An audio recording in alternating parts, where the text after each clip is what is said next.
First couple of weeks, probably, they're injured. Very often they don't have access to a car. Their finances are really turned upside down because they don't know if they can get to work, and if they can get to work, they don't know if they can do the job. And often, depending upon the severity of the injury, the insurance company or the doctor that they're treating will ask them to take time off from work.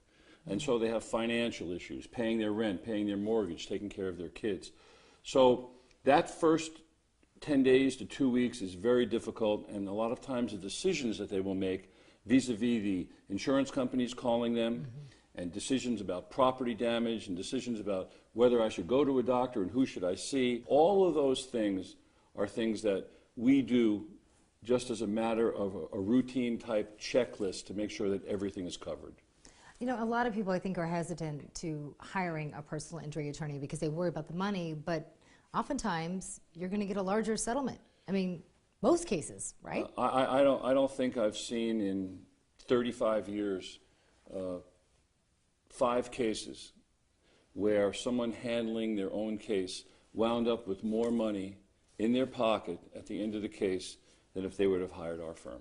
So what should someone do if he or she is watching, has been involved in a car accident? What should that person do if they're interested in hiring a personal injury attorney from your law firm? Well, they should call Dell & Schaefer.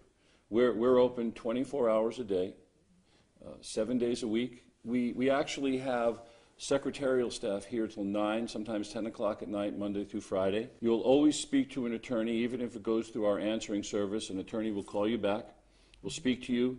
You won't speak to an investigator, and you won't speak to a staff member. You'll speak to a lawyer. And in a very short conversation, we can give you a very good idea in that first phone call what we can do for you and how we're going to go about doing it. And I think that provides a great deal of peace and a great deal of ease for someone who's just gone through a traumatic experience like an automobile accident. And there's no cost to doing that, right? No, there's no cost. We operate strictly on contingent fees. And what that means is the contingency is if we're successful, we get paid. If we're not successful, we don't. And that not only relates to fees, but it also relates to costs. Any of the costs that we expend in handling a case, we will not charge a client if we're unsuccessful. Dennis, thank you so much. You're welcome. Thank you.